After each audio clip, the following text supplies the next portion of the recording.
Hi there, and welcome to Wits News, where we ask ourselves, what is this shit? I'm your host, Ole. Now let's get into some shit news. We're just a little bit under the weather here. Bear with me. I'm not ready to throw the towel in just yet. But yeah, we had a bad virus going around.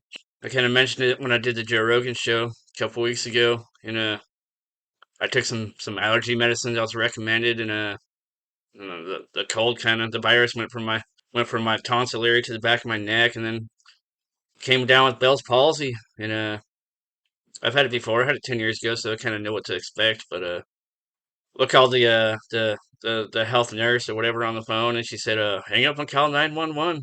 I'm going to the emergency room, and they prescribed some steroids and some other things. And they prescribed Valacacy, Clovire, and some prednisone. Prednisone recommended 60 milligrams in the morning, so 3 pills in the morning, which from what I've Googled is just an awful lot. But I Googled that before it popped, and I saw the warnings, and it said that it might affect my diabetes. But I did it anyways, just because I wanted to fight this shit. And yeah, about 2 days into the prescription, my blood sugar was up in the 300s, like 350. Yeah, I quit taking that. Doctors can't always be perfect, and sometimes you got to do your due diligence and go with your gut feeling. And maybe I should have went with my gut, but I swear if I would have followed the 7-day prescription that they gave me, that I'd be type 1 by the end of the week, and that's that's how they get you. What do you do at that point when it's too late? But anyways, I got a doctor's appointment today. I've been off the steroids for 3-4 days. Hopefully this stuff clears up. Sure don't want to be paralyzed the rest of my life, but I've had Bell's palsy before. I was able to take my medicine before, but I really can't take what's recommended because of diabetes. So do your due diligence, pay attention, check your blood sugars. Doctors can't be perfect all the time.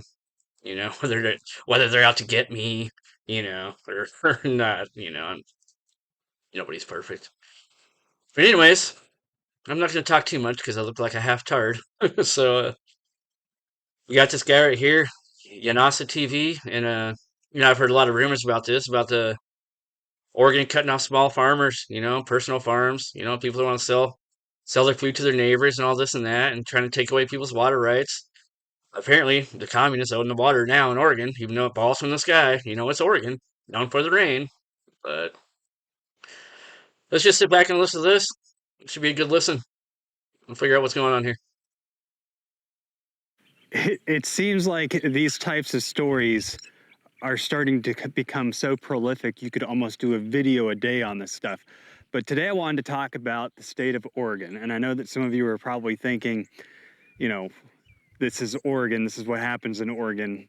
But hear me out on this, because a lot of these things kind of start in some of these states and then you start seeing them spread to other states. Okay, so the state of Oregon has effectively shut down small farms and market gardens on a large scale. And they're actually sending out cease and desist letters to farms, and they're using satellite technology to find their victims and then send them these letters and say, you can't operate.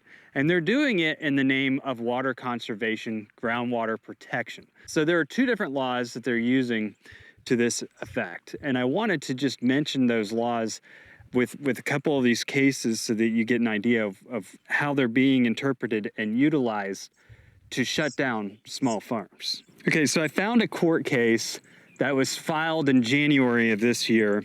And it basically, in the National Review, there was an article that said Oregon's government and dairy industry join forces against small farmers. And what they're doing in the state of Oregon is they've redefined what a CAFO is. And this doesn't just apply to small dairy farmers. This applies to people who have chicken houses, who have goat farms, basically anybody who has a barn or a facility that has a gravel or concrete floor. I will actually read to you what the definition is, and then we'll talk about how it's been impacting some people. According to Oregon, a CAFO, or a confined animal feeding operation, CAFO. The state of Oregon defines CAFOs as the concentrated feeding or holding of animals or poultry, including but not limited to a horse, cattle, sheep, or swine feeding areas, dairy confinement areas, and poultry and egg production facilities where the surface has been prepared with concrete, rock, or fibrous material to support animals in wet weather. That is what they define as a CAFO. And so Amazing what's that's not a happening mud in pit. Oregon and why the small dairies have filed a lawsuit against the state, and really I think from the list that you just heard me read, anybody who's producing eggs, it doesn't matter the size of the operation. You could have 2 milking cows. Okay, so here's an example for you. Sarah King, who owns Godspeed Hollow Farm in Newberg, Oregon, has a pickup station that's just 100 feet in length. She has an 11-acre property and keeps things pretty simple. She has 3 milking cows. She's been shut down for being called a CAFO. But because she has that milking stand, the state of Oregon said, you are a CAFO. And because you are considered a CAFO, we require you to put in this infrastructure improvement, which would cost her $100,000 she could never do with a couple cows. We're requiring this massive infrastructure upgrade for you to continue to operate your facilities to protect our groundwater from your 2 cows standing on a milking stand. And this is a problem that I see. The way that they have redefined CAFOs is going to impact nearly everybody. I mean, even on our farm, everybody's out to pasture. We don't have animals that are necessarily contained in one area. But in the bottom of our chicken house, do we have gravel and rock? Yes, we do. And in certain areas where, we pull animals in, we have gravel and rock. It just makes a lot of sense sometimes to have clean spaces. Sheep, for example, you don't want to shear a sheep just out in the field somewhere. I mean, you need a clean surface to do that, or you're going to end up with a bunch of stuff in your wool. So this law is being enforced in the state of Oregon. It has already shut down some farms.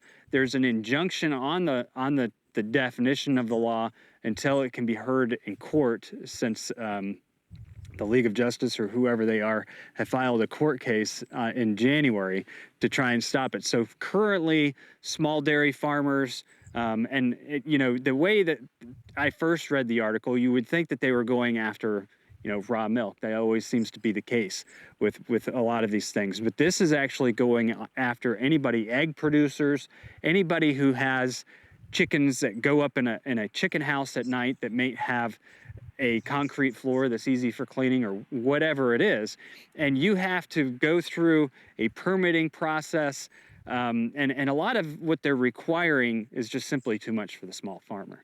So that's rule number 1 that's been. And then what happens when they deny your permits? It's all about control. They want us to eat their poison fucking food that's coming from these fucking bullshit major corporations, and they don't want us feeding ourselves anymore. It's gotta be the antibiotic pumped fucking bullshit that they're fucking putting on these shelves. The wax covered apples. You know what I mean? The $30 a fucking or $27 a 5 dozen fucking chicken eggs, And we're all gonna be forced to be buying that shit if nobody can grow them. Fucking bullshit. Impacting small farmers and is actually a part of an active court case right now. The second rule is one that I found fairly interesting.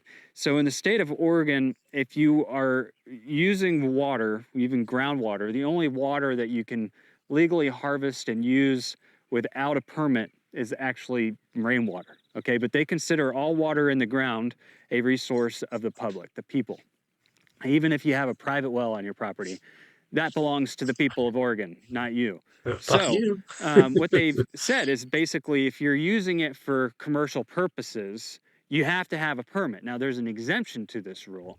And this is a rule that went into place back in 2021, and then it has slowly rolled out to the point where market gardeners with a half acre of land are now receiving cease and desist orders saying, you can't water your gardens. Figure out another way to do it. So under this rule, there's an exemption for commercial and industrial use for up to 5,000 gallons per day.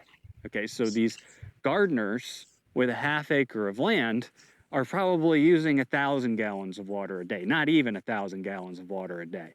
You would think that they're saying you're a commercial business, because if you are growing food for yourself, they still allow you to utilize, water from your well to grow a half acre garden, up to a half acre garden.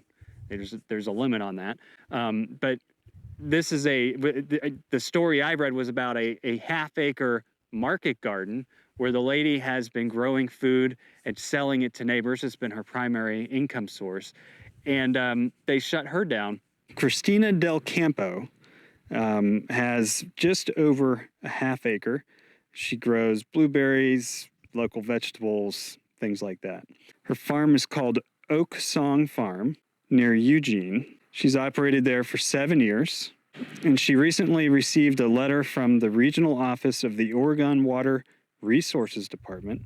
It was a notification that the farm couldn't irrigate its commercial crops without a water right. According to Mike McCord, the Northwest Region Manager, water is a finite resource. The system of appropriation has been in place since 1909 in Oregon. It allows us to better manage the resource by having a permitting system. So this exemption for 5,000 gallons a day, which is for commercial, one-time or single operation, commercial and industrial use. So if you had multiple locations, you couldn't use the exemption multiple times, right?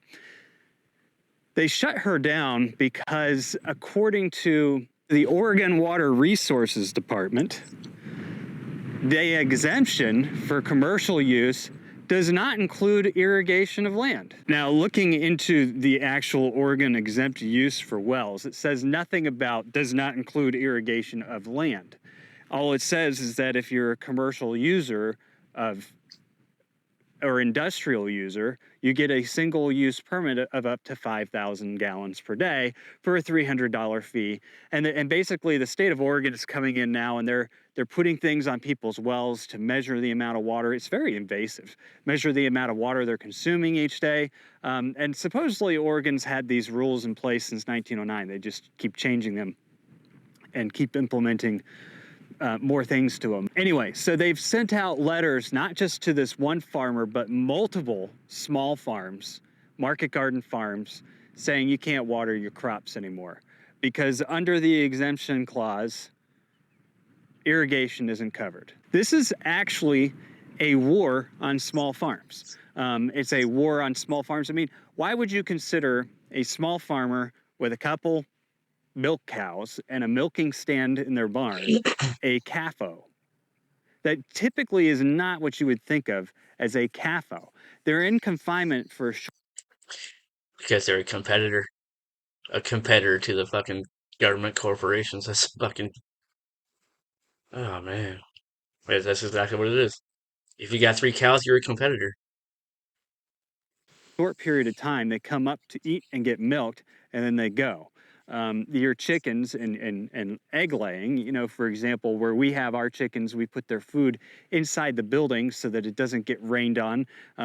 We could be considered a CAFO under the state of Oregon's definition, and they could come to us and say, you got to shut your chickens down. You can't raise any more eggs unless you go through, this permitting process and put in $100,000 worth of infrastructure to deal with the wastewater that's going to come off of that little 10 by 12 foot chicken house. This is one of the most egregious overreaches I have seen yet so far since I've been covering this stuff. And it's pretty obvious what's happening here. It's pretty obvious when they interpret a law other than what the law says to say, no, it doesn't include irrigation. We're shutting down all the why is it so illegal to grow food in Oregon? And then, to go after small farmers who have very small operations, who aren't producing much poo or any type of runoff, really, and making them come up to code with the large scale operations. I don't even think that this is necessarily something that's coming from the big dairy lobbyists. Although, it wouldn't surprise me. Tom Vilsack is a big dairy lobbyist. In fact, he ran the largest lobbying group for dairy farmers. Whether you liked it or not, you had to pay into this Got Milk campaign and all this stuff, which paid his salary. Now he's our Secretary of Agriculture. And it was kind of an enslaving thing for a lot of dairy farmers. A lot of dairy farmers didn't like the fact that they were, stuck in these programs, but they didn't have a choice, right? If they wanted to sell milk, there's so much regulation around it. And so they depended on people like Tom Vilsack. So it could be that the dairy, this group that Tom Vilsack was president of came in and said, what, we want you to change the definition of a small farm to be included with CAFOs because we don't like the unfair competition. It's very unfair now because there's no way that these small farmers can possibly do what they're being asked to do and run a successful business. I mean, they can't afford that type of infrastructure input. But seeing that this is coming at two different fronts at the same time, so the market gardeners started getting shut down in the fall, the small dairy farmers, and the way that this law reads, it'll include eggs and chicken and hogs, dairy goats, whatever it is that you have on your property, you can get shut down under what they're stating is the law and the policy in the state of Oregon. And they started going after them at the beginning of the year. That's when you saw these lawsuits start coming in and saying, hey, this is unconstitutional, because it is. They're stopping people from growing food. And, a market gardener or a small dairy farmer, they're not really competing or taking any percentage of the larger farmers. I don't think that the larger farmers really care. But these industry groups, these lobbyists, these associations, they might care. The bigger problem is that the government, the people who are elected to the state of Oregon, they're the ones that want to enforce these policies. They're the ones that are going out and purposefully, meticulously shutting down not just 5 or 6 farms, but we're talking in one mailing over 25 market gardeners. And they basically said, look, here's how we do this. We hear complaints. We have, a hotline for neighbors to call in and say, this person's growing a market garden. They're selling their vegetables to the public, and they're utilizing our water resources. Tattletales is what I call them.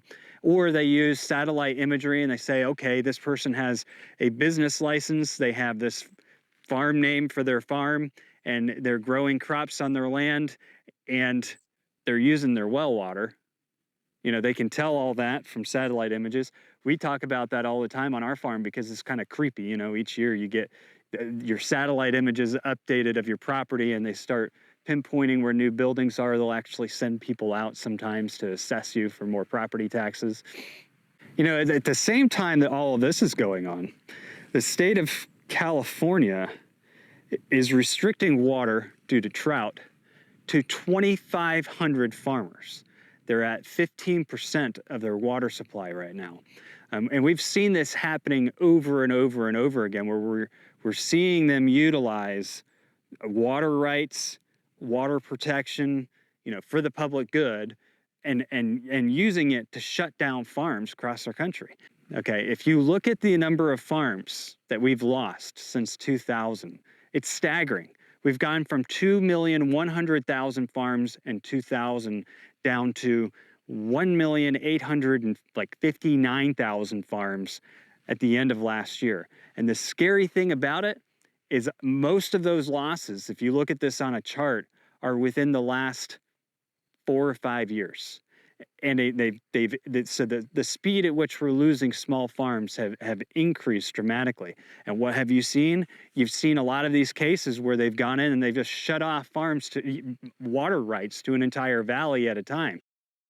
And I mean, not to make it political, but once you get rid of all the small town farms, it's what are their political alignments? Once you get rid of them, it's just a complete takeover. It's just more leftists taking over of the state. More communism for you. Once you get rid of all the farmers.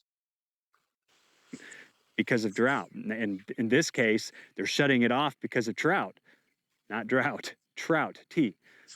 And, what we're seeing in Oregon is we're seeing them take control over people's wells, putting meters on people's wells, shutting down small farms, shutting down small, what they call CAFOs, but, small dairy farms, small goat farms, small chicken farms, however you want to. It includes all of them, right? In the name of protecting the quality of our groundwater. Now, I'm somebody who's all for, protecting groundwater. I think that we cause a lot of environmental degradation. I don't buy in at all to the global warming CO2 thing, but I do think that there are things that we need to do to protect our environment. And from my experience, most of the farms that I've visited, most of the farmers that I know, take protecting their environment and their land very seriously.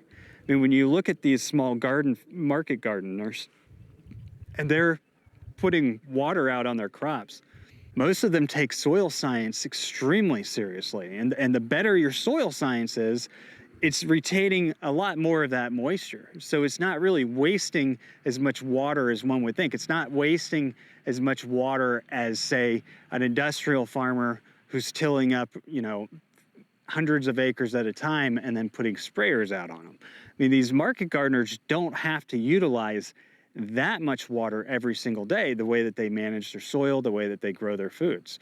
It's actually probably much better. It is better. A small dairy farmer with cows that spend 99% of their time out in the field, or a small chicken farmer whose chickens only go into the coop at night. Or maybe if they have some feed out, they go in there to get some feed, but then they're out frolicking and doing their thing. This could actually, because it leaves it open on the type of animal, it could actually apply to rabbit farmers, people who are raising rabbits. And I've seen rabbit setups where they're in areas with concrete floors that make them easy to scrape out. They put hay down for them. They make a very comfortable environment, but they have concrete floors to scrape them out. That would be considered a CAFO, even if they only have 2 or 3 rabbits in that space. You have to. It's like when we were kids and we lived out in the boondocks. We had a couple of cows and we had a pole barn that was just it was a dirt floor, and in the wintertime, we would keep it covered up with straw and whatever. But when winter got real bad, it was just a mucky mess. And then our neighbors down the street, or right, we kind of shared a driveway, but they had a regular barn with cement floors, and they were able to shovel out their horse shit and fucking hose it out and just keep it clean. It was so much more sanitary than our dirt floored pole barn. So now you're gonna force everybody into having unsanitary dirt floored pole barns. Otherwise, they're gonna need these big permits to, if you got 1 or 2 fucking cows just to raise for food or whatever. It's don't. I say it doesn't make any sense at all, but it does when you look at everything else that's going on in the world right now. It's all about more control, more money. You better pay up. Oh, you wanna grow your own beef without all the steroids and all the fucking antibiotics and bullshit that's in the store? Or you're gonna have to pay for it, and you're gonna have to have a permit. To ask yourself, at what point in time is the government overreaching their objective in trying to protect the public and just use their rules and their regulations to control the public? At what point in time are they taking away people's resources that they should have the right to have? Everybody should have the right to fresh food. Everybody should have the right to farm fresh food. Oregon is basically taking that right away from every Oregon citizen by taking away the rights of the small farmers to operate their businesses in the name of some laws that were originally put in place to protect groundwater from much larger scale operations. They've just simply reworded things and created their own definition about irrigation being a part of the commercial exemption or not. And in doing so, they're shutting down these small farmers who are the main resource for a lot of people to get, farm fresh, direct to farm produce and meats in the state of Oregon. I would think that this should open up the people's eyes a little bit and maybe help them realize that what these people are doing is not protecting them. It's taking away their rights. It's taking away their access to good, healthy foods and get some of these people out of there. My fear is that other states are going to look at these court cases, they're going to look at what the state of Oregon has done, and they're going to start implementing it on their own. And that's something that we've seen time and time again. There's usually a state or city that does something. They do something that is obviously overreaching for any government in a free country. And then, it's like a test to see how it's challenged, where it's challenged, and what policies worked so that they can proceed. And then once you get through that test phase, once you get through all the kinks, you start seeing it spread to other states, to other similar governments. Anyway, guys, I just wanted to draw your attention to that. I found it fairly interesting. You can look up some of these stories yourself, and if you read the laws, you'll see what I'm talking about. It's very interesting to see how this is going to roll out, and if any of it sticks, to see what other states will start implementing similar clauses into their water protection laws, etc. Stay tuned until next time.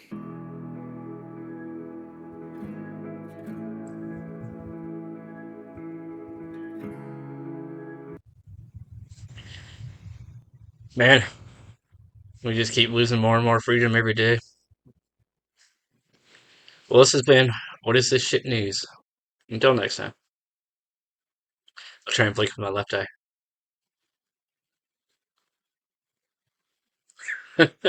Till next time.